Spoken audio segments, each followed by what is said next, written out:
Hello, everyone. Hello, everyone. We're seeing you joining. So we're going to wait like 1-2 minutes max so everybody can join before starting.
Good morning, good afternoon. We'll be waiting maybe for a few more seconds and then we'll get started, just waiting for a few more people to join.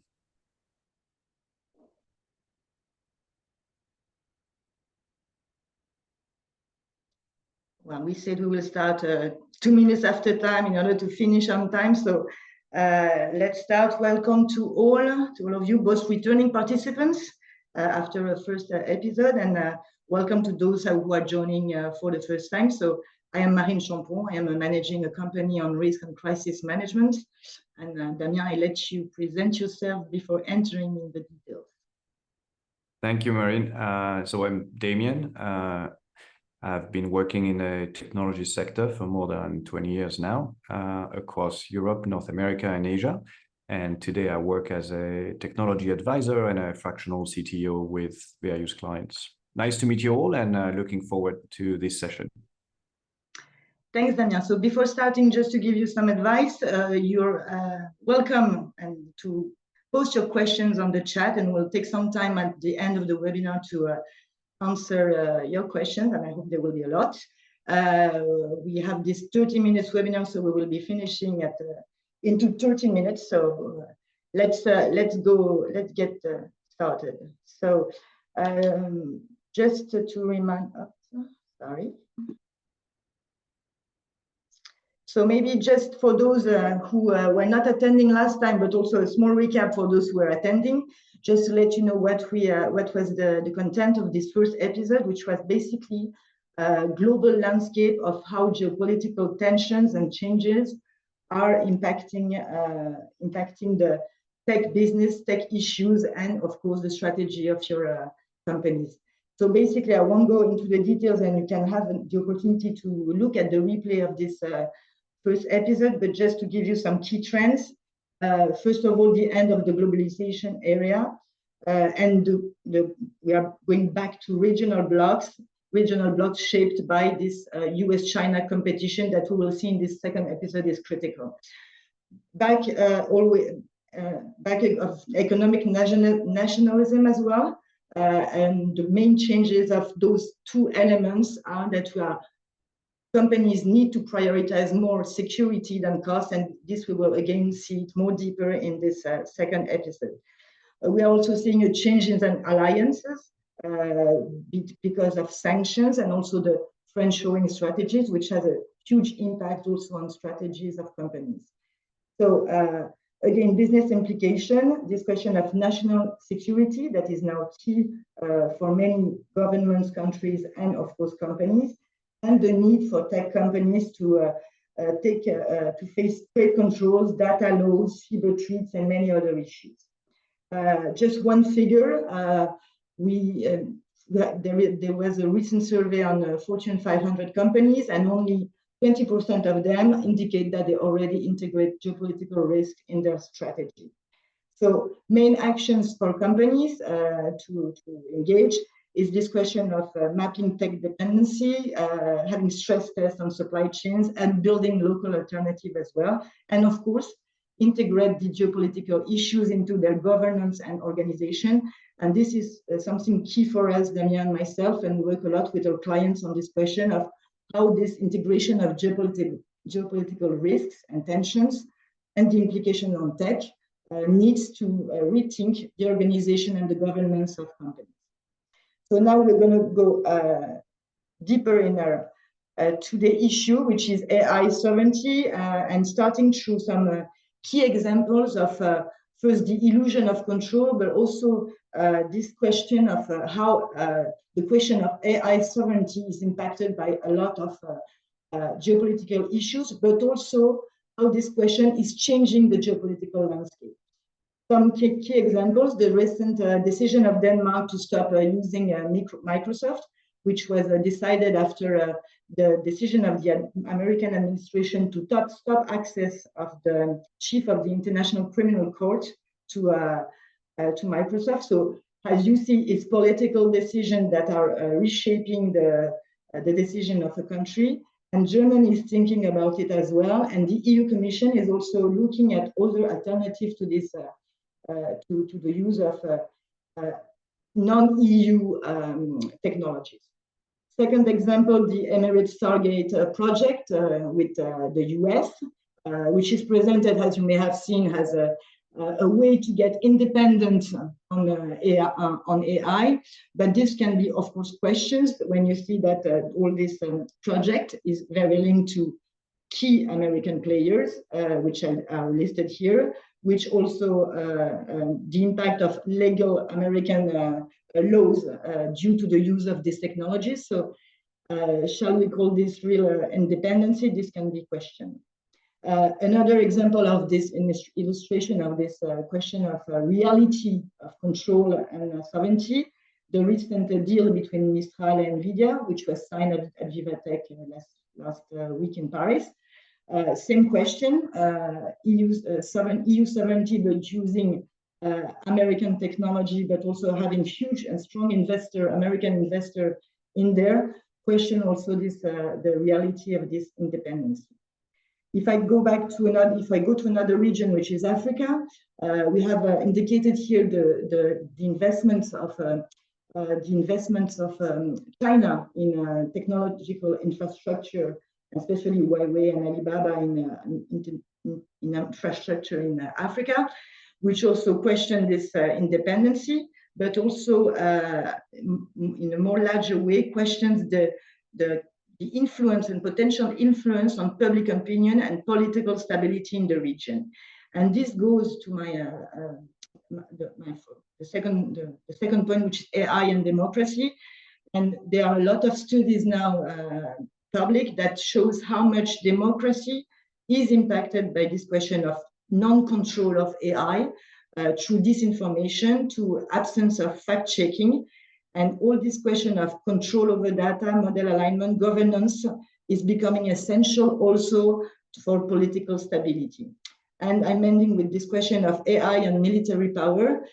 War is completely changing from a physical war to robotics and AI technology wars. This is completely key and will be moving even faster in the coming years. And when we hear at the military here in France, there is an issue for nuclear deterrent, for example, which is fully controlled by France, but also, of course, a big question on which kind of AI will be used in the war, and this question, of course, of national security. Just to go quickly on the geopolitical landscape of AI through 3 blocks. I won't go into the details of what has been listed here, but just to highlight the 3 different strategies that have been decided by those 3 blocks. If we go to US, we see that it's a focus on both innovation and deregulation. Deregulation that has been decided by the Trump administration. The Biden administration was much more under regulation. Huge investment like the Stargate USA project, which is a public-private partnership, but also the development of a tech diplomacy. We just mentioned it with the Emirates, but this is very key in the American strategy. So the objective, of course, is seeking for national technological sovereignty, keeping this innovation leadership, but also having more control on technology, and maintaining the edge against China, because again, as you see, this question of US-China competition is key in the way we have to analyze this question of AI sovereignty. China is focusing mainly on self-reliance and independency on its chips, of course, and control of the chips, and also a huge control of the state on all the question of AI development, due, of course, to the way China is handling the development of these technologies. So strategic challenges here are domestic chip and model autonomy, also overcoming export barriers and sanctions potentially coming from the US through, for example, Malaysia, which is one of the examples. And then we have the EU, who is in a different strategy from US and China, because also of this question of non-leadership, either on innovation or manufacturing. So EU is a bit running after time, I would say. But the strategy here also is quite different, and you see that the strategies are really linked to the way those three regions analyze either the values, the principle, and the situation at geopolitical level. So EU is more balancing between investment and regulation, with a strong focus on ethics and on control of the data, and also the impact of AI on information and disinformation. This is very key in the EU strategy, but also a huge program of investments in AI to get back key players in the European region. So the strong challenges here is to be independent from US and China and get out from this competition between both, and keep leadership on reliable AI standards, which is again very key, as we see in this question of impact of AI on democracy. So if I summarize very quickly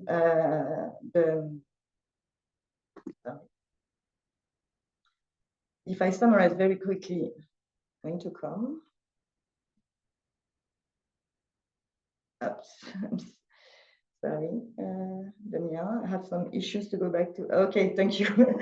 So this comparative analysis, you see the US approach with deregulation, a technological focus on infrastructure and partnership, and the will to keep this global dominance. China, state control regulatory approach.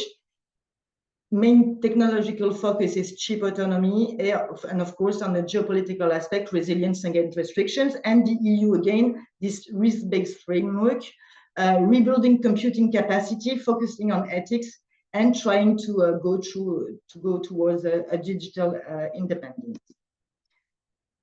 Just to end up with this slide before going deeper in how those issues impact your companies. You have here a mapping of the impact of AI on some key, I would say, not only geopolitical issues, but also environmental issues.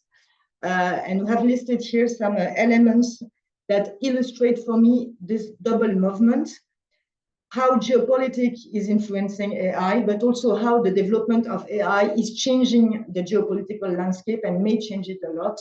And of course, the impact on the environment.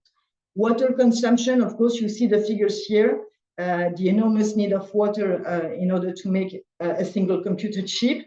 Same on energy demand with the data centers, which we record doubling global electricity consumption for data by 2030.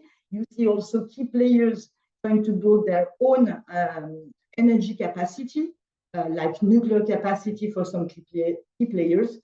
Of course, rare earth minerals. You see that many issues today at the geopolitical level is focused on this question of access to minerals. I would say Ukraine, Congo, and many other examples. But also you see how China has fully integrated this question of minerals, and China processing 80% of them. So this is, you see how China is leader in that issue and how the competition might continue and grow at international level. Same when you see, I won't go into the detail, but you see who are the key players that have all the market on advanced chip like TSMC, NVIDIA as well on GPU. You see on the cloud 3 players that have 60% plus of infrastructure. Even for data, you see that key players have more than 60% of the market. So this shows how the power and is concentrated on key players today on mainly 2 regions, US and China, and what will be the impact of this situation. So again, this double movement, and you see that when we see this mapping, sovereignty is maybe more today a narrative than a reality. And maybe, Damien, I give you the floor to show how it's sometimes a narrative, but how it can become also a reality. Thank you, Marine. And indeed, looking at the concentration here of some of the aspects of the value chain is leading to some interesting challenges and bottlenecks for companies. So here we're trying to kind of give you a bit of a perspective looking at, you know, who actually got caught with some of these challenges in terms of regulation, in terms of export controls, in terms of extraterritorial overreach by the various blocks, and what happens when they actually get into the crossfire. So few examples, NVIDIA, you would have heard, has been banned from exporting some of their most advanced chips to China. That's a direct impact on their top line revenue. They even re-engineered a new GPU that was on the verge of being also forbidden for export to China. And this uncertainty is obviously really hard to manage, considering the life cycle of the product development for such advanced products. So direct impact here to their top line. You may have remembered in France specifically, the Doctolib versus AWS case. It was here a case of data residency and security for any users of the Doctolib patients, specifically during COVID-19, to be able to schedule appointments with doctor to take the vaccine, and the fear that because the data was hosted on AWS and therefore in reach of the Cloud Act by the US administration, these data and patient data could actually potentially leave the EU and therefore contradicts actually and be non-compliant to the GDPR guidelines. So it creates, again, uncertainty to understand and navigate this regulatory landscape, which creates some challenges. You may have heard also OpenAI had been banned for about 4 weeks until it was resolved in Italy at the scale of the country because there was not enough guarantee of data privacy. They were not enforcing age control to access the tool. I think it was resolved within 4 weeks, but to tell you that service disruption, can create obviously some surprises and obviously impact revenue. Stability is an interesting example. So they are the company behind Stable Diffusion, one of the leading platform to generate photos, specifically pictures and images. And they're going with an open source approach. So they actually try to promote transparency and openness. And I think they had to scale back their involvement in the EU, citing that it was too complex to navigate the complexities of the EU policies. So now you can see that it's now even slowing down innovation because people have a hard time to actually read and understand the EU policies, which obviously is a problem. And I think it's actually being addressed now. And try to simplify some of the AI Act, notably, and a few other aspects of the data protection, with the risk of actually going now too far the other way around. So I won't mention too much of the other one. You'll see some of these other examples. But I think importantly now, I want to show that so the first ones were the batch of people who got caught in a way and surprised. And I want to show a few examples now of people who are actually regaining control and trying to start what we call decoupling or insulating themselves from some of these risks.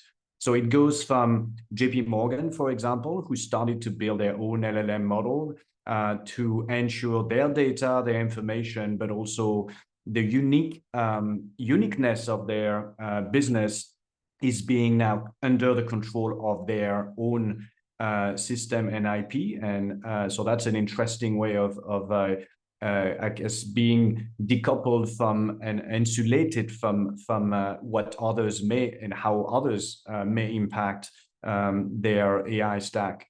The Swiss government started an initiative called Quant AI with a partnership between IBM and Phoenix Technologies to create a sovereign cloud as well as an AI stack.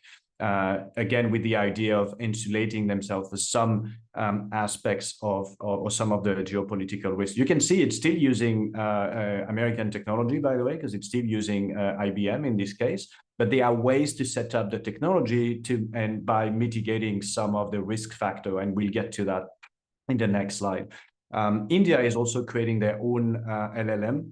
Again, with the idea of controlling the underlying tech. Why is it so important to control the foundation model?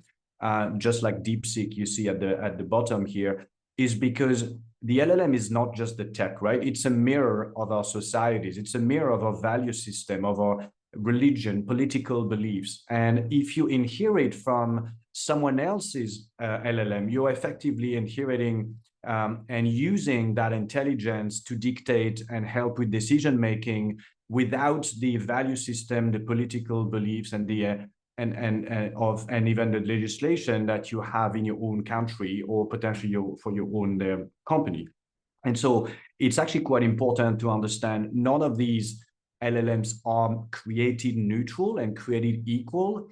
A lot of them are using actually a similar data set as a start, but then they are being fine-tuned and engineered to answer certain questions differently, right? From DeepSeek being obviously with a Chinese kind of mindset and political influence, but similarly, OpenAI or Anthropic and some of the others as well, encapsulating Western belief.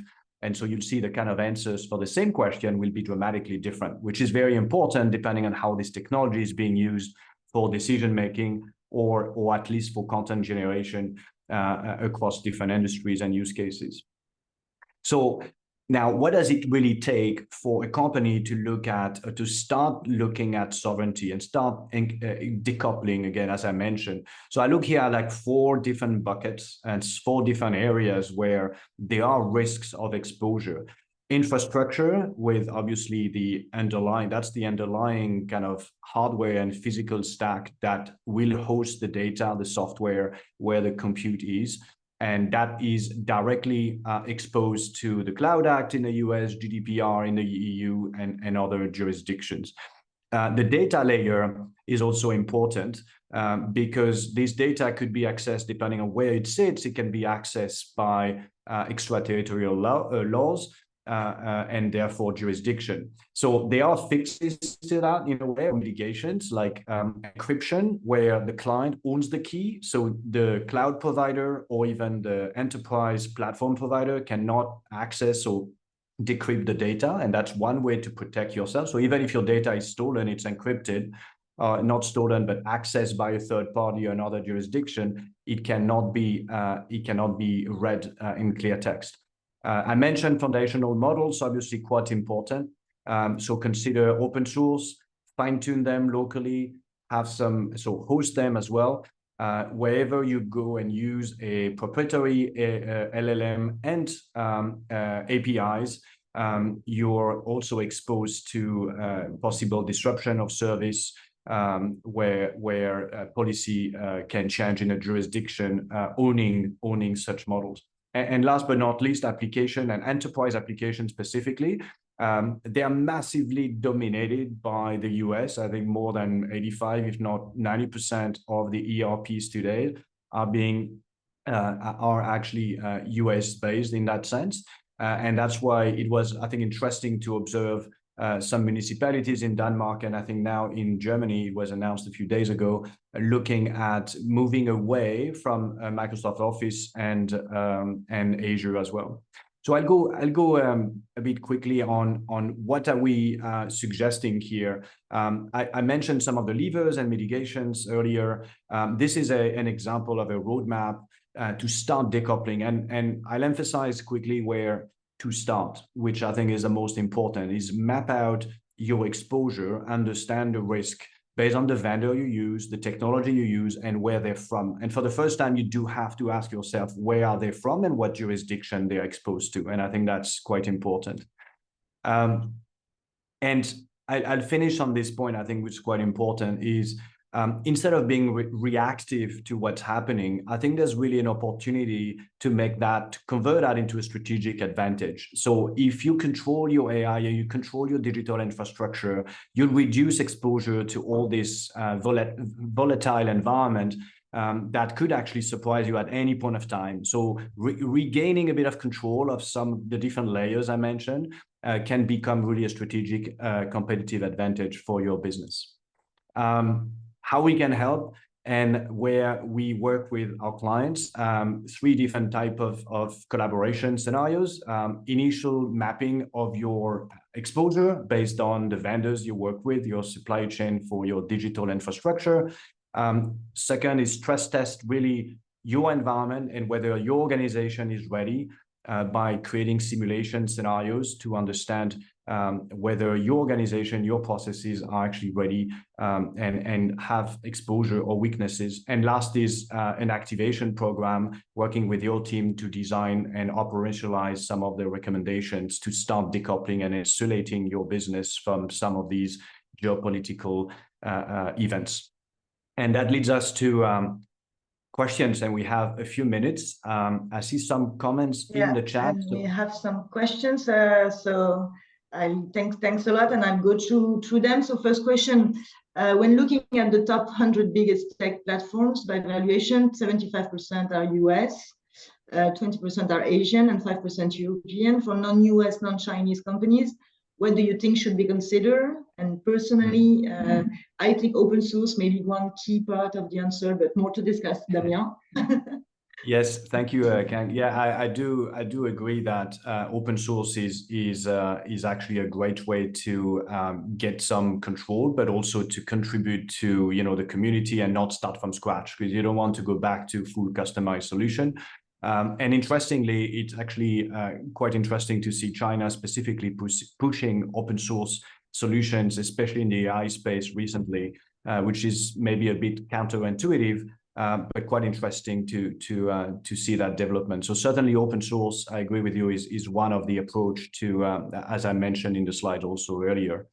And I see the second one as well. Yeah. Building one's own LLM is expensive. Agreed. And not everything has to be done necessarily from scratch. So fine tuning is first of all a lot cheaper. And I agree with you.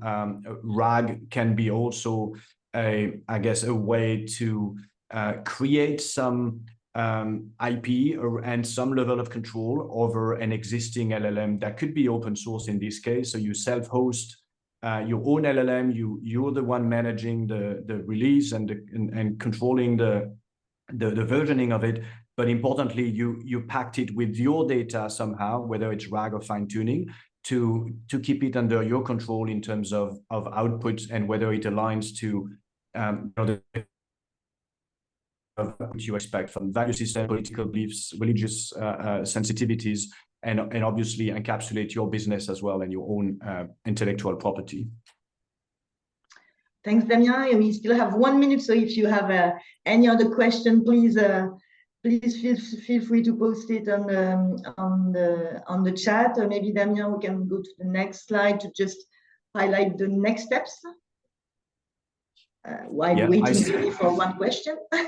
I see in the Q&A actually someone posted as well, a strategic challenge for the US is certainly the lack of power. China and Europe have more readily available access to nuclear power. So energy is certainly a big stake. We mentioned earlier in the value chain, water and energy are actually key natural element and natural resources that will create tension in the overall value chain of AI and as AI scales as well. So you see these deals. Microsoft has signed a deal with 3 Mile Island, the nuclear power plant, and Meta with Constellation as well. So secure, and you can see this vertical integration is actually quite revealing of where they see bottlenecks to expand their AI capabilities as well.